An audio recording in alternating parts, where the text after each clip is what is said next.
Hello everyone, welcome to Sneha Pipariya's channel. આજે આપણે આવી ગયા છીએ સ્ટેચ્યુ ઓફ યુનિટી અને અત્યારે સવારના 8:45 થઈ છે। અમે લોકો સુરતથી સવારના 5:45 વાગે નીકળ્યા હતા બાય કાર અને અમને અહીંયા પહોંચતા એક્ઝેક્ટ 3 કલાક થઈ છે અને સુરતથી 150 કિલોમીટરની અંતરે આ સ્ટેચ્યુ ઓફ યુનિટી પડે છે। તો હવે આપણે થોડી જ વારમાં પહોંચવાના છીએ સ્ટેચ્યુ ઓફ યુનિટી અને એક બહુ સારું ટુરિઝમ પ્લેસ ડેવલપ કર્યું છે અને તમે જોઈ શકો છો રોડ રસ્તા અહીંયા ખૂબ જ ક્લીન છે અને યુનિટીનું બેનર પણ આવી ગયું છે। તો હું તમને આ વિડીયોમાં આગળ સ્ટેચ્યુ ઓફ યુનિટી ફરવાનો મારો એક્સપિરિયન્સ કેવો છે, સ્ટેચ્યુ ઓફ યુનિટીની આજુબાજુ એટ્રેક્શન એટલે કે ફરવાના બીજા કયા સ્થળ છે એ બધા વિશે હું તમને આગળના વિડીયોમાં માહિતી આપીશ। તો મારો આ વિડીયો તમે અંત સુધી જરૂર જુઓ। તો હવે આપણે પહોંચી જ ગયા છીએ સ્ટેચ્યુ ઓફ યુનિટી। આ એક આર્ટિફિશિયલ લાઇટિંગ છે, તમે જોઈ શકો છો, જે રાતે ખૂબ જ સરસ દેખાય છે, જે હું મારા આગલા એપિસોડમાં તમને બતાવીશ અને નાઇટ વ્યૂના વિડીયો હું અપલોડ કરીશ। તો બહુ જ સરસ નાઇટ વ્યૂ દેખાય છે અને બસ હવે આપણે પહોંચી જ ગયા છીએ। તો તમે જોઈ શકો છો કે શ્રી સરદાર વલ્લભભાઈ પટેલની પ્રતિમા હવે અહીંયાથી દેખાવા લાગી છે, થોડીક દૂરથી જ દેખાવા લાગે છે કારણ કે બહુ મોટી ઊંચી પ્રતિમા છે, વર્લ્ડની ટોલેસ્ટ સ્ટેચ્યુ છે, તો દૂરથી દેખાવા લાગ્યું છે। હું મારી કારમાંથી શૂટ કરી રહી છું અને હવે અમે અહીંયા થોડીવાર માટે હોલ્ડ કર્યો છે સવારનો નાસ્તા પાણી કરવા માટે અને મારો ધ્યાન બિસ્કિટ ખાઈ રહ્યો છે, તમે જોઈ શકો છો। તો હવે આપણે આગળ વધીશું અને સ્ટેચ્યુની અંદર જવા માટે હું ખૂબ જ એક્સાઇટેડ છું અને હું તમને બધી માહિતી આગળ આપતી જઈશ। તો હવે મારી કાર આગળ ચાલવા લાગી છે, તમે જોઈ શકો છો કે બહુ જ સરસ આ સ્ટેચ્યુ દેખાય છે અને પહાડોની વચ્ચે નર્મદા નદી પર આ સ્ટેચ્યુને બનાવવામાં આવ્યું છે અને તમે જોઈ શકો છો શ્રી સરદાર વલ્લભભાઈ પટેલની પ્રતિમાને જે દૂરથી આટલી મોટી દેખાય છે તો નજીકથી તો કેટલી વિશાળ હશે। તો અત્યારે હું મારી કારમાંથી મને આ સ્ટેચ્યુ દેખાઈ રહ્યું છે, બહુ જ અદ્ભુત દ્રશ્ય છે અને સરસ ધુમ્મસવાળું વાતાવરણ છે અને સ્ટેચ્યુની વિઝિટ કરવા માટે હું બહુ જ એક્સાઇટેડ છું। તો આપણે ખૂબ જ નજીક પહોંચી ગયા છીએ સ્ટેચ્યુની। શ્રી સરદાર વલ્લભભાઈ પટેલનું જેટલું મોટું વ્યક્તિત્વ છે તેટલી જ વિશાળ તેમની પ્રતિમા હોય તેવું લાગી રહ્યું છે। મેં મારી લાઈફમાં ફર્સ્ટ ટાઈમ આવડી મોટું સ્ટેચ્યુ જોયું છે અને તમે પણ કદાચ ફર્સ્ટ ટાઈમ જ જોતા હશો તો તમે એક વખત આ પ્લેસની મુલાકાત જરૂર લો। બહુ જ સારું ટુરિઝમ પ્લેસ કહેવાય, એ પણ ગુજરાતમાં, તો આપણે તો એક વખત જરૂર આ પ્લેસની મુલાકાત લેવી જોઈએ।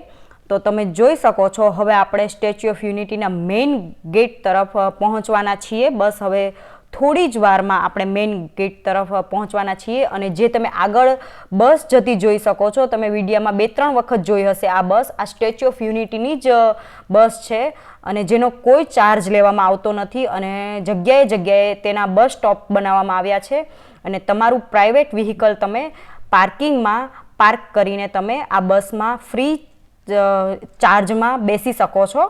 તો હવે આપણો સ્ટેચ્યુ ઓફ યુનિટીનો મેઇન ગેટ આવી ગયો છે। સ્ટેચ્યુ ઓફ યુનિટીની આગળ જ પાર્કિંગની વ્યવસ્થા કરવામાં આવી છે, તો અમે અમારી કાર અહીંયા પાર્ક કરવાના છીએ અને અહીંયાથી પણ બહુ જ સરસ સ્ટેચ્યુ દેખાય છે, તમે જોઈ શકો છો। અને અમારી ટિકિટ સ્ટેચ્યુ ઓફ યુનિટીની 2 વાગ્યાની છે, 2 થી 4 વાગ્યાના ટાઈમ સુધી જ એન્ટ્રી આપવામાં આવશે, એટલે પહેલાં અમે જંગલ સફારીની મુલાકાત લેવાના છીએ અને જે સ્ટેચ્યુ ઓફ યુનિટીની અડધો કિલોમીટર જેટલી જ અંતરે છે। તો આપણે સૌપ્રથમ જંગલ સફારીની મુલાકાત લઈ લઈએ અને પછીથી 2 વાગે આપણે સ્ટેચ્યુ ઓફ યુનિટીની મુલાકાત લઈશું।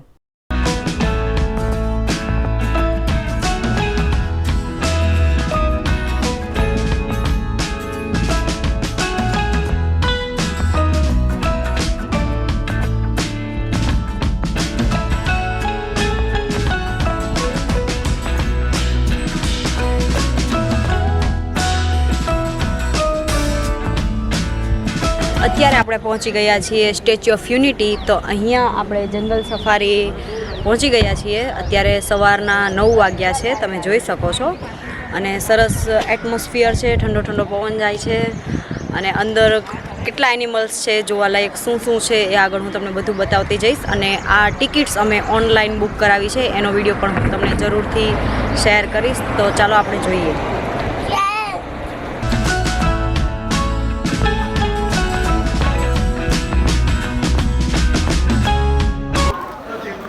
તમે જોઈ શકો છો કે પહેલાં કેવું હતું અને પછી આ જંગલ સફારી કેવું ડેવલપ કર્યું એ બતાવ્યું છે આ પોસ્ટરમાં. અને આ સાઈડ ટિકિટ બારી છે, ટિકિટ કાઉન્ટર, અને ત્યાં બધી ટિકિટના ભાવ લખ્યા છે. પરંતુ અત્યારે COVID-19ની લીધે અહીંયા કેશ કાઉન્ટર બંધ છે, તમારે ઓનલાઈન ટિકિટ જ પરચેસ કરવી પડશે. એટલે અત્યારે તમે જોઈ શકો છો આ ટિકિટ કાઉન્ટર બંધ છે, પરંતુ ત્યાં બધી ટિકિટ્સના રેટ લખ્યા છે. ચલો હું તમને ત્યાં લઈ જાઉં.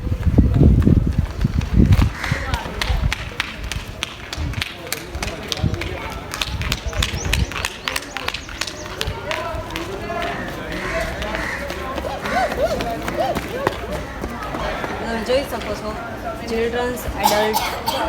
જેટલું જ બોલો. તો અહીંયા બધી ટિકિટ્સના રેટ લખ્યા છે, એડલ્ટ, ચિલ્ડ્રન, અને DSLR કેમેરાના અલગ ચાર્જિસ છે. અહીંયા બધા રેટ લખ્યા છે. અને આ બધી કાઉન્ટર અત્યારે ક્લોઝ છે કોરોનાની લીધે. અને આ સાઈડથી એન્ટ્રી છે. અને અહીંયા 2-3 જેટલા એનિમલ મૂક્યા છે, મંકી ને એક પેરોટ છે. તો અહીંયા 4 બર્ડ્સ ને એનિમલ છે. તો હવે આપણે જંગલ સફારીની અંદર પહોંચી ગયા છીએ. અને અહીંયા મેપ છે કે કયા કયા પ્રાણીઓ કયા કયા એરિયામાં છે. અહીંયા ઓફિસ એરિયા છે, અને અહીંયા તો સ્નેક છે, ટાઈગર છે, લાયન છે, એ બધું દર્શાવ. તો જો આવું કરવું હોય તો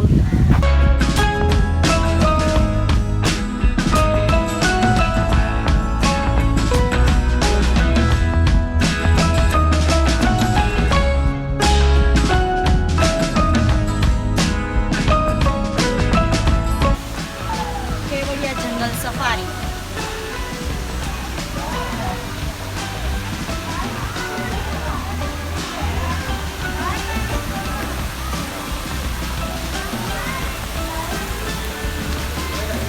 यहाँ पे क्राउड बहुत कम है कोरोना की वजह से, और आज क्रिसमस है और हम आए हैं. बहुत ही अच्छा.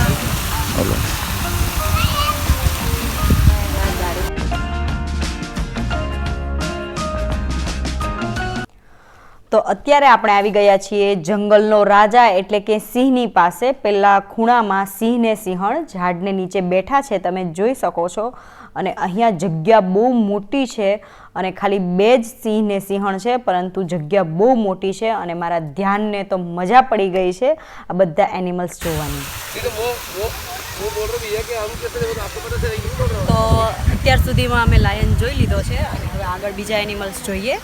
તો ચાલો મારી સાથે.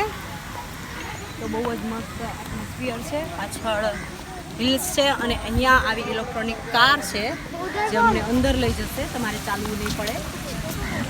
બસ સ્ટોપ સુધી અમારે થોડુંક ચાલીને જવાનું છે. ચલો.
છે આપણે ઇલેક્ટ્રોનિક કારમાં બેસીને આગળનું ઝૂ જોવાનું છે.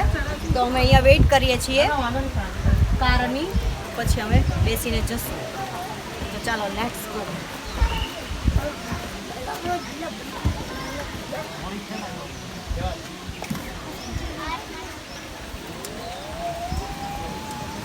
વેઇટ. આ કારના કોઈ અલગ ચાર્જીસ નથી. આ ઝૂની જે ટિકિટ છે જંગલ સફારીના તેમાં જ આ ઇન્ક્લુડેડ છે, તેની કોઈ અલગ ચાર્જીસ નથી. તો અત્યારે અમે વેઇટ કરીએ છીએ ઇલેક્ટ્રોનિક કારનો. તમે જોઈ શકો છો અહીંયા લખ્યું છે લાયન બસ સ્ટોપ. અહીંયા બેસવાની સુવિધા પણ છે. તો ઇલેક્ટ્રોનિક કાર આવી ગઈ છે અને આ સેનેટાઈઝર કરેલી કાર. આગળ બેસો ને. ત્રણ બે જાય એક સીટમાં. અહીંયા બહુ સારું મેનેજમેન્ટ છે અને આ કાર એક ફેરામાં સેનેટાઈઝર કરે છે આ લોકો, એટલે સેફટીનું પણ પૂરેપૂરું ધ્યાન રાખવામાં આવે છે. તમે જોઈ શકો છો સરસ બધી બાજુ વ્યૂ બહુ સરસ છે. ગ્રીનરી છે અને અમે આગળ જ બેઠા છીએ ફર્સ્ટ જ.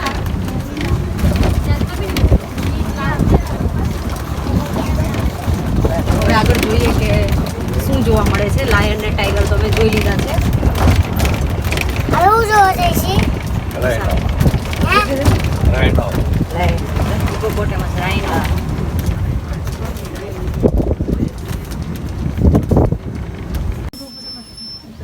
Indian hippopotamus. હિપોપોટેમસ ગેંડો છે. ગેંડો છે, હા. ગેંડો ગેંડો.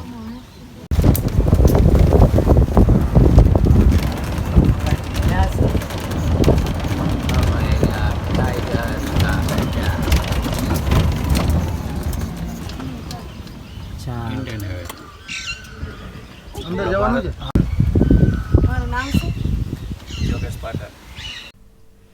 આ ભાઈનું નામ યોગેશ પાઠક છે અને બહુ ફ્રેન્ડલી છે અને બહુ સારું સમજાવ્યું અને સરસ ગાઈડ કર્યું અમને. અને હવે અમને ઇન્ડિયન એવેરી ઉપર તેણે ડ્રોપ કરી દીધા છે અને આગળના બસ સ્ટોપથી અમારે બીજી આવી ઇલેક્ટ્રોનિક કાર પકડવાની છે. તો આપણે ચલો બાય બાય કરી દઈએ અને વિઝિટ કરીએ ઇન્ડિયન એવેરી. સિટીમાં આ ટાઈમમાં હતું. આ ઇન્ડિયન એવરી છે અને આ 6 જ મહિનામાં ડેવલપમેન્ટ કમ્પ્લીટ કર્યું છે. તમે જોઈ શકો છો કે અહીંયા ડેટ લખી છે. હાલના 3-5 3-5 અહીંયા આવું હતું અને 17-9 આવું હતું અને તમે જોઈ શકો છો કે કમ્પ્લીટ 31/10/2019 આપણા વડાપ્રધાન નરેન્દ્ર મોદી દ્વારા ઓપનિંગ કરવામાં આવ્યું છે.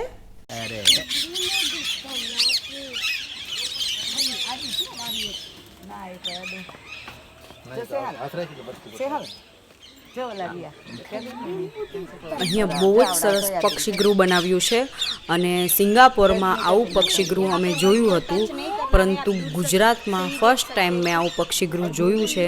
તો તમે આગલા એપિસોડમાં પણ કન્ટિન્યુ વોચ કરજો અને આગલા એપિસોડમાં આ પક્ષીગૃહની અંદર શું શું છે, કેવા કેવા બર્ડ્સ છે, એ બધું હું તમને જરૂરથી બતાવીશ. તો તમે જરૂરથી મારો આગળનો એપિસોડ જોવાનું ચૂકશો નહીં.